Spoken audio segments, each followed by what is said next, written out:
So we're just gonna pretend that Studio Period didn't completely ruin this gold manga with their adaptation for the purpose of this video, okay? Cool.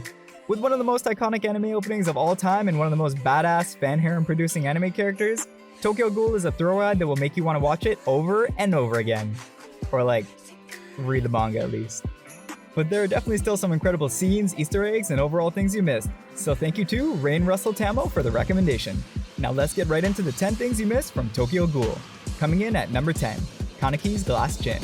A glass chin is a common term thrown around in the world of fighting and refers to a person who has a weak ability to absorb blows to the jaw or chin. But in the world of Tokyo Ghoul, it holds a completely different meaning. Whenever Kaneki is trying to hide something, fearful, or just plain lying, he has a common tell like many poker players do. He touches his chin. If you're interested in reading body language like we are, you'll probably know that this act is often used in anime or TV series to show a character that is thinking hard. They might be judging or evaluating something, especially if the conversation has provided them with a choice or decision, and considering how Kaneki was a really caring person at heart, lying wasn't something that came naturally to him. This is a significant detail inserted by author Sui Ishida to show that despite some of Kaneki's questionable actions, he was always thoroughly contemplating his actions and their consequences before going ahead with them. There were also other characters who exhibited unique body expressions. For example, Hyde scratched his cheeks while being nervous, or Matsume clenching her fists when she was anxious. Number 9. The tarot card references. Enthusiasts frequently argue about the origins of tarot cards, while some claiming an ancient lineage to the Babylonians, but one can't deny their importance and impact in the culture of Japan. As many of you have experienced, there is a significant demographic of people interested in the philosophical aspects behind these cards, and Sui Ishida is definitely one of them. Every major character in the story has been represented by a major arcana tarot card. Hyde wore a cap with the number 01 written on it, which is a direct reference to the Magician card, which symbolizes potential, and the unification of the physical and spiritual worlds. We all know that Hyde was the person responsible for Kaneki going to the other side, and thus he united the two worlds of Kaneki, just like the Magician. There are events also personified by tarot cards, as we saw the Hanged Man and the number 12 in the blood of Kaneki during the events that happened in the torture room. The Hanged Man is associated with sacrifices, and if anything, Kaneki's humanity and innocence were definitely sacrificed during that time. Number 8. Friday the 13th Ward. As many of you know, Friday the 13th is regarded as one of America's most successful media franchises, with the serial killer Jason becoming an iconic horror villain through extensive merchandising and frequent referencing throughout popular culture. A direct influence of Jason, Yakumo Omori, also known as Jason, is perhaps the most despised character in the Tokyo Ghoul world. With not only their names being shared and their masks carrying substantial similarities, there's one more interesting detail you might have missed. As you already know, the American movie star Jason was notorious for coming out to get his victims on Friday the 13th. But Tokyo Ghoul's Jason came out of the Shibuya Ward in Tokyo, which was more commonly known as the 13th Ward. Number 7. The Black Goat's Egg. The first encounter between Rize Kamishiro and Ken Kaneki was the catalyst behind all the events that would unfold throughout the series, and all this was because of a book written by none other than the One-Eyed Owl herself, Ito Yoshimura, known to her fans as Sen Takatsuki. The plot of the book revolves around a young man's relationship with his mother, a brutal serial killer known as the Black Goat. Although he's disgusted by his mother's cruel actions, he gradually realizes that the same depraved impulses exist within him himself.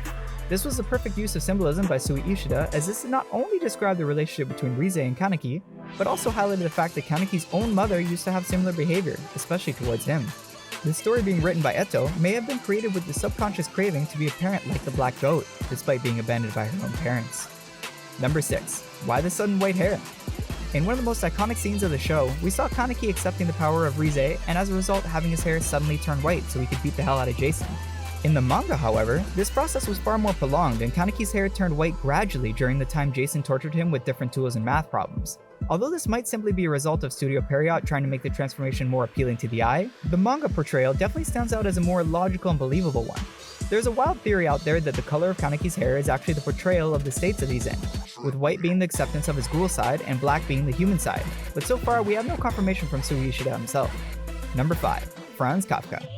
Anxiety and alienation are prevalent themes in Franz Kafka's work, and his protagonists regularly find themselves in ludicrous situations. He's most known for his books The Trial, in which the protagonist is charged with a crime, and The Metamorphosis, in which the protagonist awakens to find himself turned into an insect. We can clearly see his influence in the work of Sui Ishida, and the writer even goes ahead and mentions him in the story itself. The first novel of Eto Yoshimura was Dear Kafka, which is a direct homage to the legendary writer. With 500,000 copies sold, the novel would become her first work, establishing her career as Sen Takatsuki. It cemented her status as a bright young literary talent, as well as becoming one of Ken Kaneki's favorites.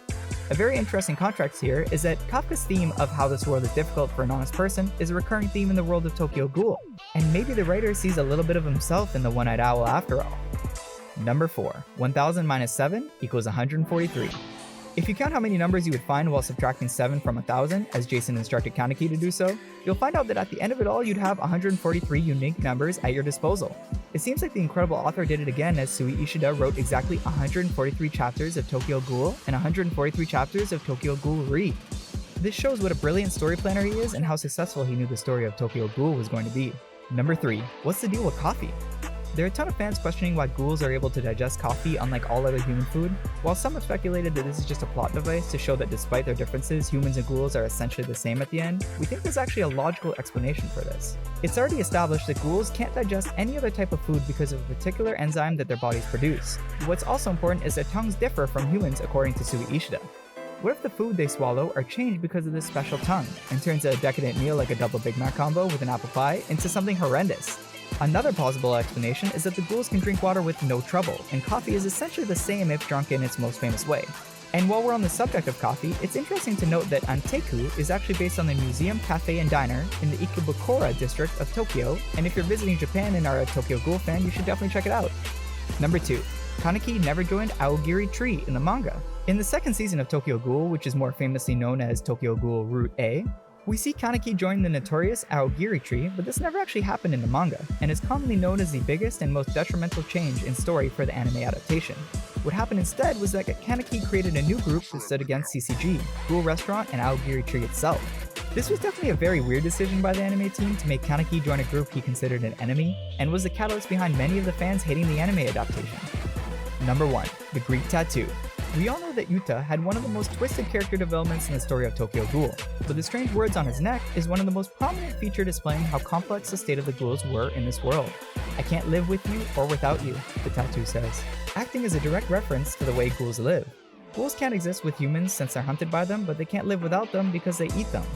Intricacies like these are why the story of Tokyo Ghoul is as incredible as it is. Until next week, we hope you enjoyed this video. We post weekly things you missed every Thursday, so don't forget to check out our past videos on Jujutsu Kaisen, Demon Slayer, and many more. We'll see you all next week for Bungo Stray Dogs. Peace!